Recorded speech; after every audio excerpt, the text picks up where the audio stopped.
Oh. My head's gone, to be honest. I've got to listen to Tom McDermott again. Again, for 4 minutes. I think I've listened to Tom McDermott. Like, I could listen to that as a bedtime lullaby. Hear it now, probably. Right, are we actually doing it now? Can I be seen? Shut up a second. Can we start, or? Wait, hold on. Can we start? Hold on. Now we'll wait for them to give us the call.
Welcome to today's Sports Bulletin.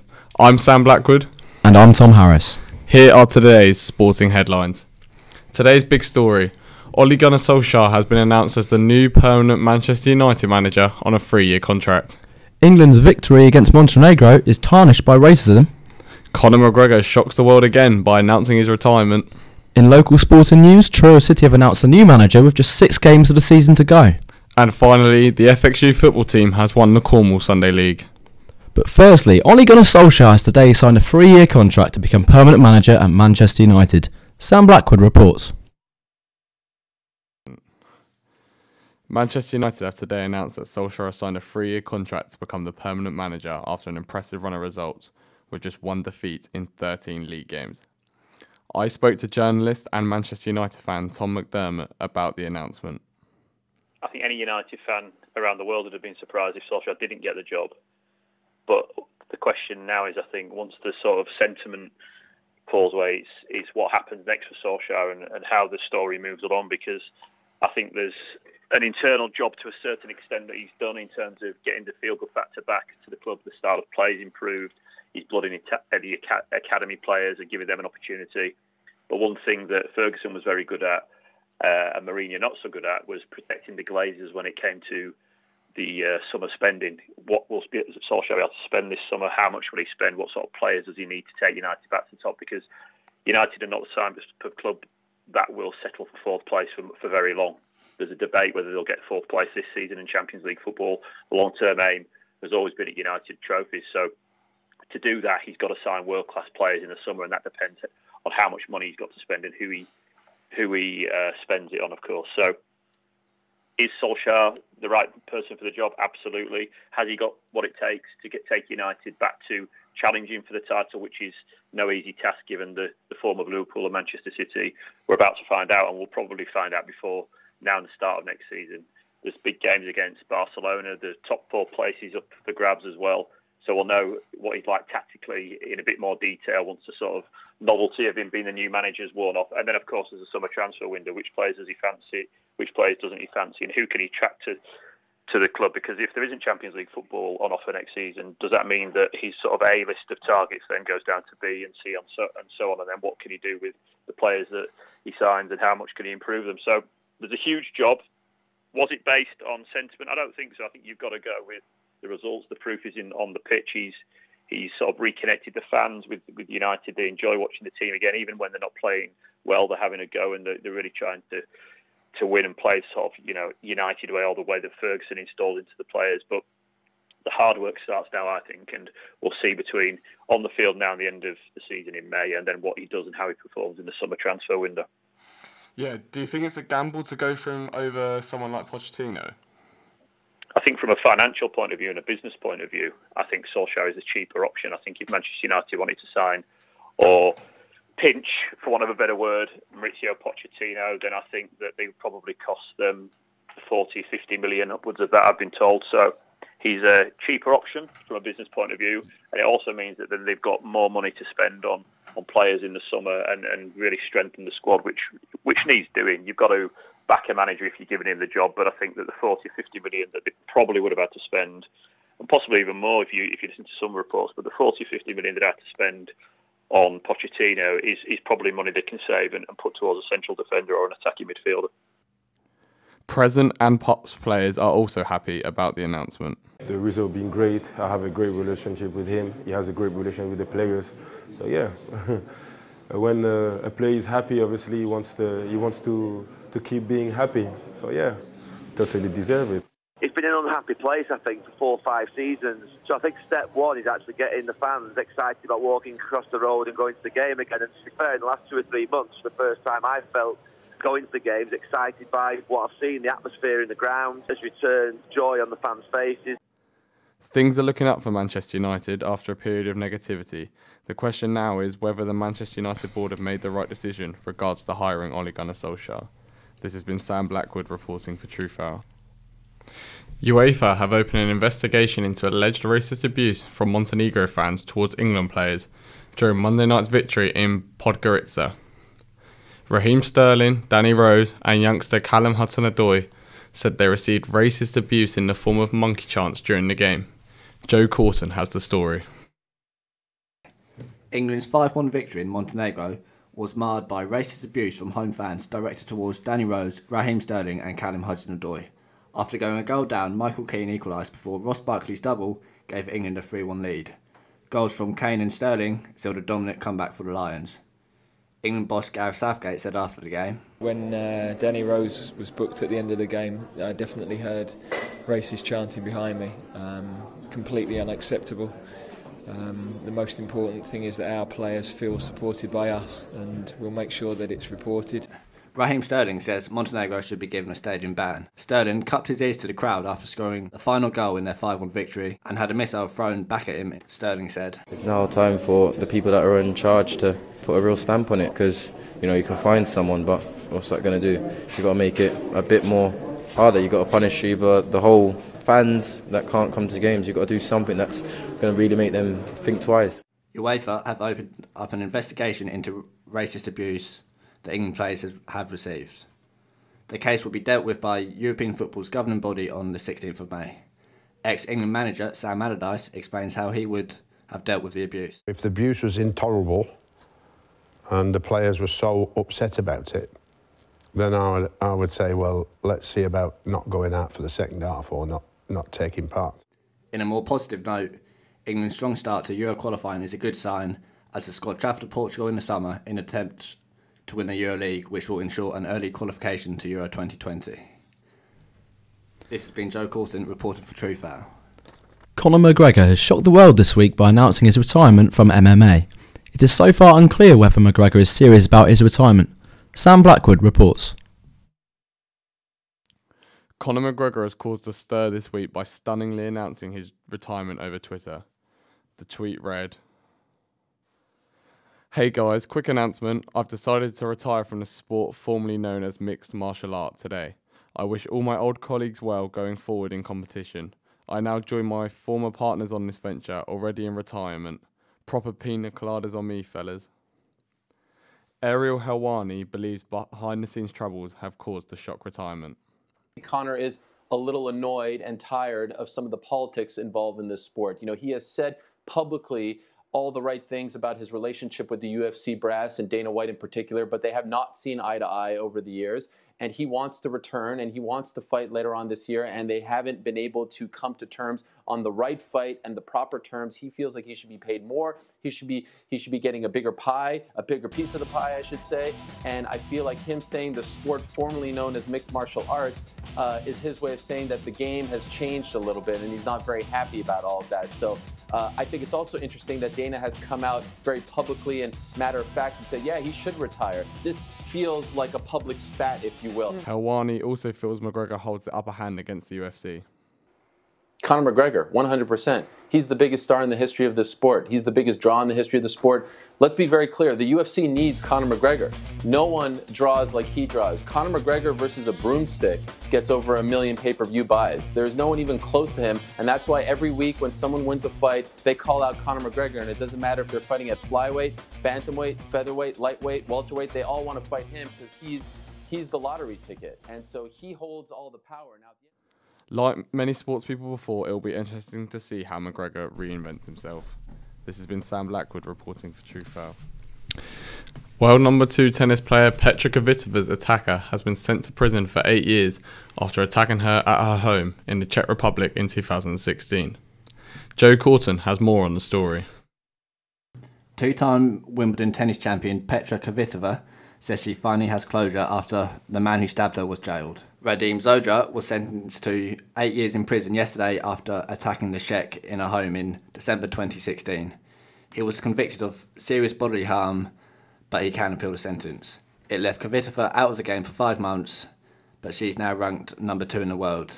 She has said, I accept the news, of course, that I'm happy for the news, and I'm glad that it's over now. This has been Joe Corton reporting for Truthfal. Truro City have appointed experienced professional Paul Wilkinson as their new manager. The White Tigers' poor run of form has seen them slip to just 1 point outside the relegation zone. Tom Harris reports. Paul Wilkinson will take charge of Truro City until the end of the season after Lee Robinson was sacked on Tuesday. This comes as a result of a poor run of form that hasn't seen Truro win since a 2-0 victory against Oxford City on the 16th of February.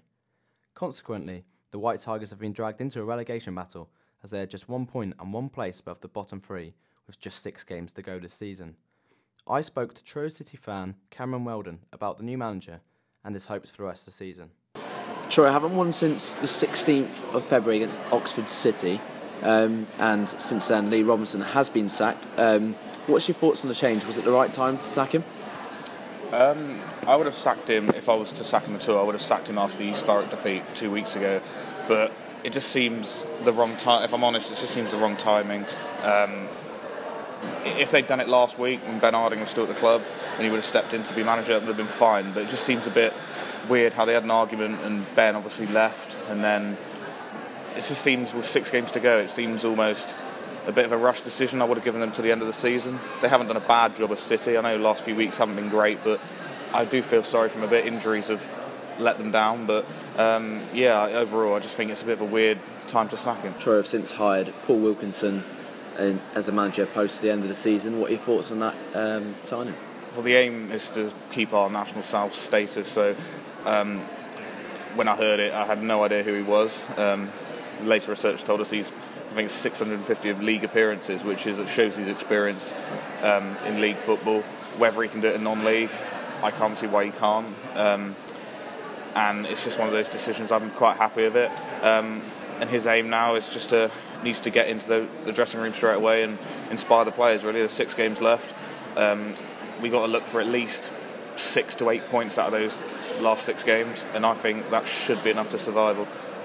Do you believe if you stay out the season, do you reckon would you like to see Paul Wilkinson keep the job, or is it too soon to say at the moment?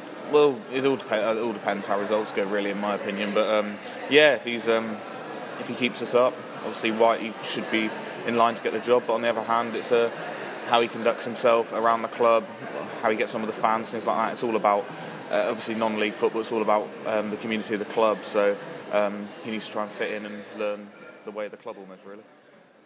Getting relegated would be a huge setback for Truro, having just announced a takeover by the Cornish Pirates. Hopefully Wilkinson can win over the dressing room and deliver the points that they need to stay in the division. FXUFC have won the Cornwall Sunday League for the first time in 2 years last Sunday. Union have impressed since the start and now just have 1 game to go against runners-up Tregony as they look to go the season unbeaten. Tom Harris reports. FXUFC won the Cornwall Combined Sunday League last weekend as they triumphed to an 11-0 victory against Royal Par Vets. Union headed into the fixture knowing that a win would be enough to seal the title, and they did so in style, with 3 players notching hat-tricks as well as 2 sublime finishes as they blew away their opponents. The result means the league is theirs with a game to go, but if they can avoid defeat in the last league game against Tregony, they can finish the season as invincibles. I spoke to FXU defender Rob Donald to hear his thoughts on becoming league champions. It's brilliant. It's literally the best feeling. There's nothing quite like it. We did win 11-0 to win the league, but that wasn't really a true representation of the league itself. It was a tight league at times, and we did really well to win it. There's been some struggles along the way. Did you think from the start you were going to win it, or was it just kind of play it by ear and see how it goes? I don't know. There was times where I was unsure. I'm not going to lie. There was games that were being played that were out of our control. The results could have gone either way, but in the end, we got lucky, and here we are. And Tregony's the last game of the season. They're second, obviously. They'll finish runners up. Do you reckon you can finish it to go unbeaten? I really hope so. I really hope we can pull through. We give 100%, and I think we can do it. It'd be a great end to the season if we can be unbeaten, and I really hope we can do it. An amazing achievement for the university side. They will be hoping to carry on this success in their Cornwall League Cup semi-final this Sunday against Tregony. That's all for this week's news in the sporting world. If you have enjoyed this week's bulletin, then be sure to follow Truthfal on Twitter and Instagram to stay up to date with all the news that the Newsday team is covering. If you're interested in general football gossip, then check out the Game of Thrones weekly podcast on Spotify, the #1 uni podcast. Thank you for tuning in to this week's bulletin. Tune in next week for another round of this week's sporting news. From me, Sam, goodbye. And from me, Tom Harris, goodbye.